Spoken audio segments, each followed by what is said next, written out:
Bonjour tout le monde. Before I begin, I want to address Hurricane Fiona. Our thoughts are with Puerto Rico and the Dominican Republic as they deal with the aftermath. The storm is expected to make landfall in Atlantic Canada tomorrow morning and could have significant impacts right across the region, including in parts of eastern Quebec. Anyone in these regions should take proper precautions, monitor the latest weather alerts, and be sure to listen to local authorities. Minister Blair and our team of Atlantic MPs are in close touch with provincial counterparts. The federal government is mobilizing resources to support however needed, so please stay safe. It is a real pleasure and honor to welcome President Yoon to Canada today. We're honored that you've chosen to come to Canada for your first bilateral visit abroad. You and I had the chance to meet in NATO in June, further meet at Her Majesty's funeral, and most recently in the last days at the UN General Assembly. But today, we are further strengthening our relationship as two strong Pacific nations. On confronte tous actuellement de nombreuses crises mondiales. La guerre injustifiable de la Russie en Ukraine, l'inflation, les changements climatiques. Alors, c'est important de travailler avec nos partenaires à travers le monde. C'est ce qu'on a fait ensemble aux Nations Unies plus tôt cette semaine dans plusieurs différents événements et c'est ce que le président Yoon et moi continuons de faire aujourd'hui. With global inflation making cost of living a struggle for families all over the world, it's more important than ever that we work together to grow the economy and create jobs, especially good middle-class jobs, including for women, young people, and immigrants. Canada and South Korea have strong trade ties with now 7 years of free trade between our economies through the Canada-Korea Free Trade Agreement. This is creating opportunities for businesses on both sides of the Pacific. Both Canada and South Korea are focused on growing our economies in ways that benefit everyone. Le Canada et la Corée du Sud travaillent ensemble pour créer de bons emplois et une croissance propre. Le Canada est bien placé pour être un fournisseur mondial d'énergie propre durant notre transition vers un monde carboneutre. Aujourd'hui, le président Yoon et moi avons discuté de moyens de collaborer dans divers domaines. Je pense aux minéraux essentiels, aux batteries pour véhicules électriques et aux technologies émergentes, incluant l'intelligence artificielle. Et dans ce domaine, on constate déjà des bons résultats. Par exemple, plus tôt cette année, notre gouvernement a investi dans un projet historique entre Stellantis et la société sud-coréenne LG Energy Solution pour construire la première installation de fabrication à grande échelle de batteries pour véhicules électriques au Canada. Together, we can create even more opportunities like this, including for Canadian resource workers, auto workers, innovators, and more. Canada and South Korea both have robust innovation ecosystems with strong research and post-secondary ties. We discussed ways that we can collaborate further on the responsible development of artificial intelligence technologies.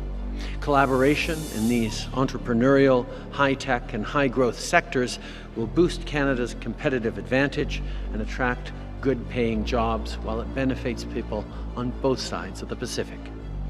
Of course, President Yoon and I also discussed the situation in Ukraine. As two democracies, we firmly condemn Russia's irresponsible and dangerous escalation of its illegal invasion. Les démocraties du monde entier continuent de tenir tête au président Poutine. On est unis dans notre défense de l'ordre international fondé sur des règles. On Monday, as part of our commitment to upholding peace and the rule of law, Canada deployed the naval ship HMS Vancouver to begin Operation Neon. This deployment will monitor the UN Security Council sanctions designed to pressure North Korea to abandon its weapons of mass destruction program. At a time of growing conflict and uncertainty, we must remain steadfast in our commitment to nuclear deterrence in the Korean Peninsula, and around the world. President Yoon, my friend, the friendship between our countries is a special friendship, forged decades ago through war and continuously upheld by our commitment to peace, stability, and prosperity.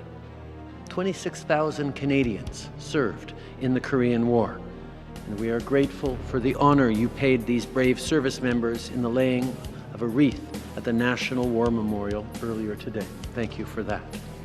We also have deep people-to-people ties with over 200,000 Canadians sharing Korean origins. The Korean community is an essential part of the Canadian family. We witnessed this as 8,000 people gathered to mourn the loss of Toronto Police Constable Andrew Hong at his funeral on Wednesday. L'année prochaine va marquer le 60e anniversaire de l'établissement de liens diplomatiques entre le Canada et la Corée du Sud. Je sais que nos deux pays vont continuer de travailler ensemble pendant de nombreuses années pour défendre la démocratie et la primauté du droit dans la région Indo-Pacifique et à travers le monde, et pour créer des emplois et bâtir des économies qui fonctionnent pour tous. Thank you, my friends. Merci, mes amis. 감사합니다. I'm now happy to turn it over to President Yoon.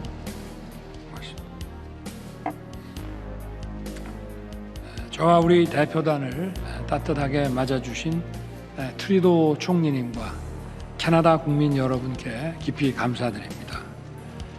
규칙 기반 국제 질서의 수호자이자 인도 태평양 지역의 중심 국가인 한국과 캐나다는 수교 이래 모범적인 협력 관계를 발전시켜 왔습니다.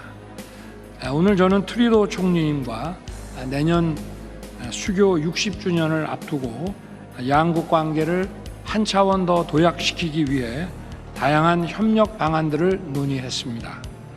오늘 회담은 팬데믹, 공급망 교란, 기후변화 등 국제사회가 복합적인 도전을 맞는 가운데 개최돼서 의미가 더 큽니다. 한국과 캐나다는 양국이 공유하는 핵심 가치와 성과를 바탕으로 향후 긴밀히 협력해 나가기로 했습니다. 먼저 양국 간 경제 안보 공조를 더욱 강화하기로 했습니다.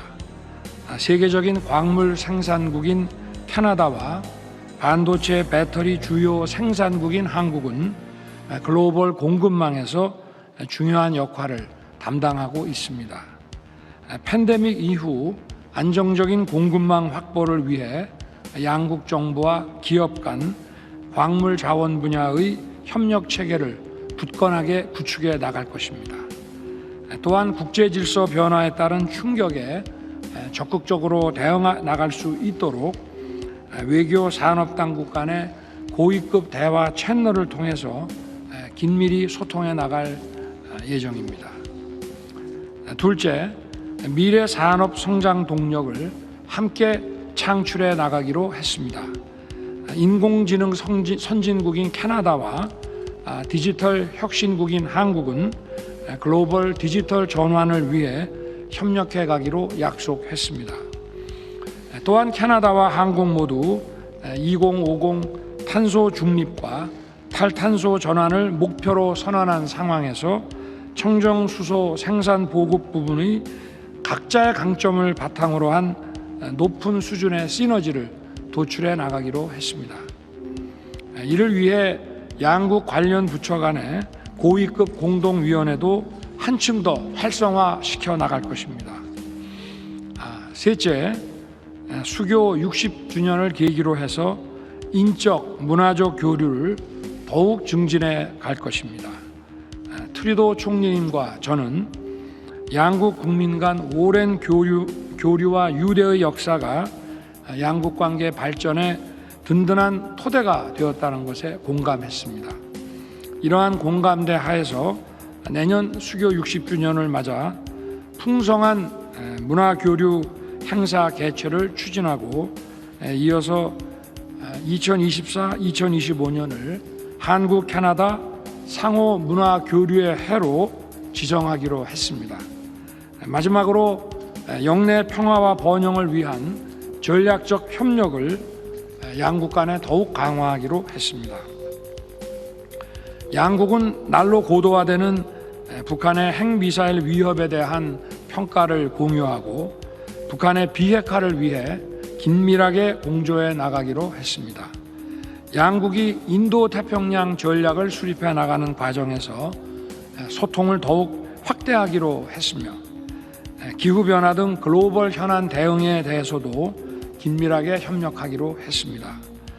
굳건한 신뢰를 바탕으로 양국이 협력의 성과를 축적해 가길 희망하며 내년 서울에서 트루도 총리님을 뵙기를 고대합니다.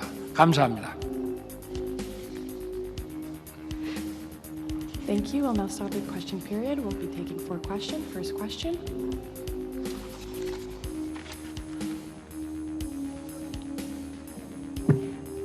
네, 안녕하십니까. 저는 아리랑 TV의 문건영이라고 합니다. Hi, my name is Jennifer Moon. I'm with Arirang TV in Korea. I'm traveling with the president here. With North Korea having declared that they will never give up nuclear weapons and basically enshrining a first strike doctrine into law, my question is to you, Prime Minister Trudeau. I'm aware that Canada, with its Operation Neon program as well, is working for the nuclear deterrence of the world and in the region. With tensions rising and with escalating tensions in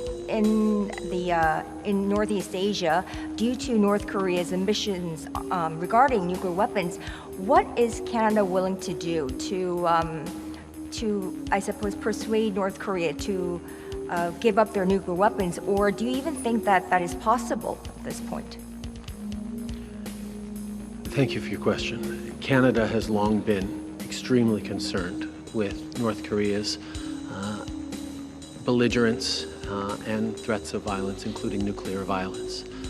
We have long been part of a grouping of nations and allies that have stood very strongly against North Korea's threats, including, as you mentioned, with military operations under the UN to ensure that the sanctions are being enforced in terms of putting pressure on North Korea. But we're seeing and we're living in a time where totalitarian regimes like North Korea or Russia, for that matter, are discovering that democracies around the world are not simply going to stand by while they threaten while those regimes threaten the peace, stability, and prosperity that has come from so many decades of a rules-based order that was respected.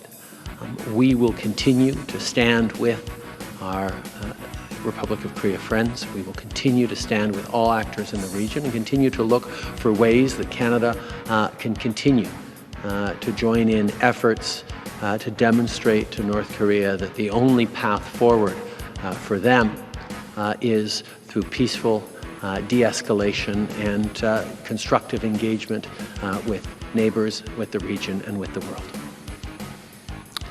Next question.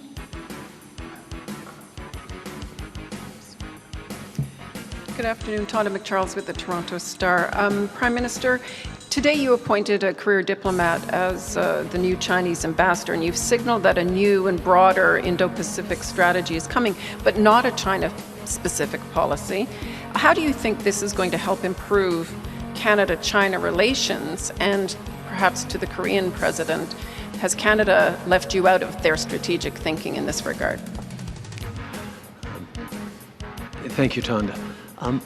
First of all, we have spoken at great length today about the fact that both of us are developing renewed Indo-Pacific strategies, and we've committed to continuing to work together closely because as friends, as partners, as countries and peoples who share so many of the same values and outlook for the region and for the world, it makes sense for us to be working together to ensure that as both of us, Northern Pacific nations, we're able to respond to all the ranges of challenges presented by the region. Now, China is certainly a real challenging actor in the region. There are areas in which we're going to have to figure out how to work together, like on climate change. There are areas in which we're going to be directly competitive in many economic and trade issues.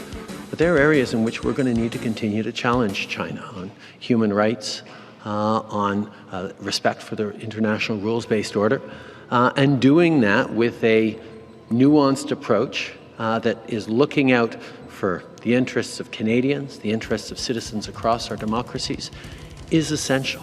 I think for too long, China and other autocracies have been able to play off neighbors and friends against each other by offering, bits of access to their market for this product from this country, but not from the others.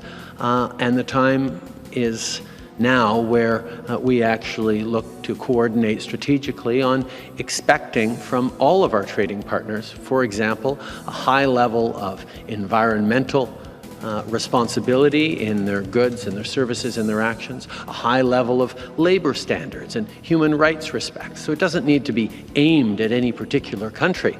But if we're saying we're going to do more work with like-minded partners who are also concerned about protecting our planet, protecting the well-being of future generations, standing up for human rights and the rights of workers, well, then naturally we get to do an awful lot more together.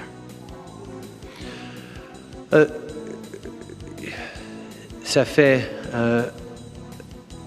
plusieurs mois, même des années, qu'on développe une stratégie pour l'Indo-Pacifique et c'est pas juste le Canada qui est en train de renouveler ses stratégies. La Corée du Sud est en train de le faire aussi et nous avons parlé de comment on peut mieux coordonner et s'aligner parce qu'on est déjà aligné dans nos valeurs, dans nos préoccupations, dans nos désirs de voir plus de paix, de stabilité et de respect pour les règles internationales dans la région. Donc nous allons continuer de travailler ensemble et nous allons reconnaître que de plus en plus des pays totalitaires ne sont pas des fournisseurs de biens ou de services qui rencontrent nos attentes et les attentes de nos citoyens au niveau de protection de l'environnement, au niveau de normes du travail, au niveau du respect des droits humains. Et nous pouvons être des ressources et des partenaires économiques extraordinaires sans devoir être dépendants d'autocraties ou d'États totalitaires comme la Chine ou d'autres. Évidemment, nous allons devoir travailler avec la Chine sur certains enjeux comme les changements climatiques. Nous allons devoir compétitionner avec la Chine sur des enjeux économiques et de commerce, mais il y a aussi des moments où nous allons devoir mettre au défi directement la Chine sur des questions de droits humains, des questions de respect des règles internationales, et nous allons toujours le faire. Following up. My follow-up is actually regarding, we've heard this week many leaks and speculation about what you and your government are going to do on border measures, and it's a billion-dollar industry, a lot of questions being asked. Why can't you be clear about what border measures are going to be lifted, and will mask mandates be a part of that? Every step of the way through the pandemic, and now, Canada has listened to science, spoken with experts, taken our responsibilities extremely seriously to keep Canadians safe and to make sure we're protecting our economic well-being and building for a stronger future. We will continue to be informed by science on all those decisions, and I can assure you, when we have an announcement to make, we will let the media know first off. Okay. À chaque étape dans la pandémie, nous avons basé nos réflexions et nos mesures sur la science, sur les recommandations des experts en santé publique et nous continuons de faire cela parce que la priorité, c'est toujours de protéger la santé, le bien-être des Canadiens et notre bien-être économique aussi. Je peux vous assurer que dès qu'on aura une annonce à faire, on va vous laisser savoir. Next question. 네, 연합뉴스 한지훈 기자입니다. 윤 대통령님께 두 가지 질문 드리겠습니다. 5박 6일 순방 동안 너무 고생하셨고요. 근데 캐나다를 굉장히 중시하고 계신다라고 생각을 했던 게 벌써 두 번째 정상회담을 하셨고 첫 번째 회담보다는 좀 구체화된 성과들을 내신 것 같습니다. 궁금했던 게 그 회견문에서 그 우리 정부가 이제 우리 기업들이 캐나다에 투자하고 그래서 일자리를 만들고 하는 부분들이 나오는데 그거에 대해서 이제 상응해서 캐나다로부터 그 핵심 광물과 관련해서 어떤 이익을 구체적으로 얻을 수 있는지가 조금 더 상세하게 나오지는 않아서 그 부분에 대한 설명을 좀 부탁드리고요. 그리고 트리도 총리님께서 그 기자회견문에서 언급하셨던 함께 우크라이나를 규탄했다라고 하는 부분에 대해서 그 대통령께서도 그 유엔 총회 기조연설에서 그 힘에 의한 현상 변경이나 대량 살상 무기, 뭐 인권 유린들을 언급하셨는데 그 언급을 하시면서 구체적으로 어떤 나라를 염두에 두고 말씀을 하셨는지 좀 궁금하고요. 특별히 북한에 대해서 그 조금 더 구체적으로 언급 안 하신 이유가 있는지도 좀 궁금합니다. 우리 트리도 총리님과는 나토에서 그리고 며칠 전에 또 뉴욕에서 그리고 오늘 이렇게 이제 세 번째 만나고 있습니다. 한국과 캐나다는 국민들 간의 그 서로에 대한 신뢰와 우위가 깊고 또 교류의 역사가 깊기 때문에 그런 거를 기반으로 해서 많은 협력이 가능하다고 생각합니다. 그리고 자유, 민주주의, 인권, 또 보편적 규범을 받아들이는 법치라는 이런 측면에서 가치를 공유하는 국가이기 때문에 안보, 또 첨단 과학기술 협력 이런 분야에 있어서 한국과 캐나다는 다른 어떤 나라보다도 긴밀한 협력이 가능할 수 있는 베이스가 있습니다. 일단 저는 캐나다와 우리와의 관계에 있어서 가장 중요한 것은 국민들 간에 서로 어떤 신뢰와 이해를 더 깊게 하는 문화 협력이 가장 중요하다고 생각합니다. 지금 캐나다에도 우리 재외 동포가 지금 한 30만 명 정도 와 계시는데 이 캐나다가 다양한 나라에서 이민 온 분들이 그야말로 자기들의 그 다양한 문화가 그대로 살아 있으면서 이 다양성이 포용되는 이런 사회입니다. 그래서 저는 캐나다와 한국 간의 이런 문화 협력을 더욱 강화해서 양국 국민들 간에 더욱 두터운 우위를 갖도록 하는 것을 기본으로 해서 경제와 안보 협력을 강화해 나가려고 합니다.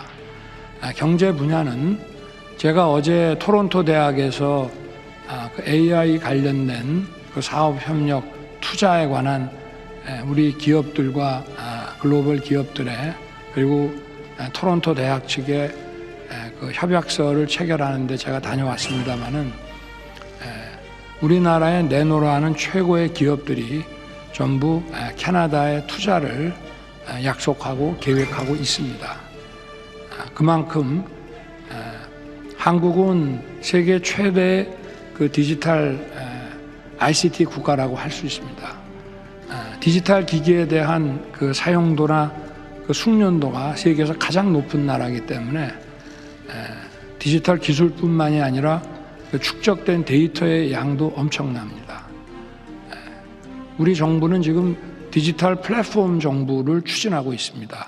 여기서 가장 핵심적인 것은 그러니까 이 디지털 기술과 데이터가 더 높은 가치를 창출하려면 이것이 플랫폼화가 돼야 되는데 여기에 가장 필수적인 것이 가장 중요한 것이 바로 AI 기술입니다. 캐나다와 우리가 이 부분을 협력을 한다면은 우리의 또 디지털 기술과 데이터 또 캐나다의 AI 딥러닝 기술 이런 것들이 함께 큰 시너지를 낼 수 있다고 생각하고 있고 이미 우리 기업들은 그런 판단이 끝난 상태입니다. 그리고 우리가 배터리라든가 양극재 같은 그런 그 생산과 산업을 가속화시키기 위해서는 공급망이 안정돼야 되고 아까 우리 트루도 총리께서도 언급을 하셨지만 우리와 가치를 공유하지 않는 국가에 이런 필수적인 소재에 대해서 많이 의존을 하게 된다면은 우리가 전략적으로 큰 패착을 겪을 수가 있기 때문에 우리와 가치를 공유하는 이 캐나다와 주요 소재와 광물에 대한 안정적인 공급망을 찾는 것은 양국에게 전략적으로 매우 중요한 문제라고 생각합니다.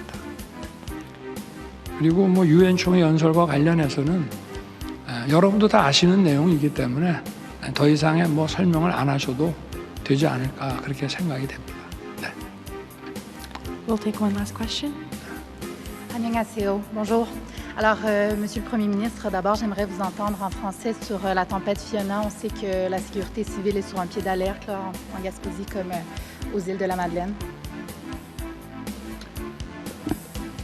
Évidemment, nous regardons tous avec un œil très attentif et préoccupé l'arrivée de l'ouragan Fiona. C'est certain que les autorités provinciales ont énormément de ressources et sont sur un pied actif, mais le gouvernement fédéral est là pour toutes les ressources nécessaires en termes de coordonner, en termes d'aider avec les appuis nécessaires.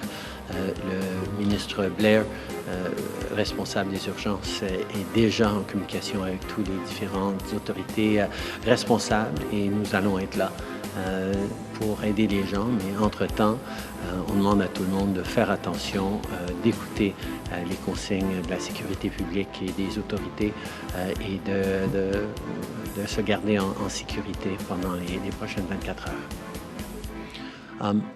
Obviously, we are watching very carefully the imminent landfall of Hurricane Fiona. Minister Blair has been directly in contact with his counterparts in all the different provinces that could potentially be affected. We know that the provinces have tremendous resources to support and prepare for this, but it's going to be a bad one.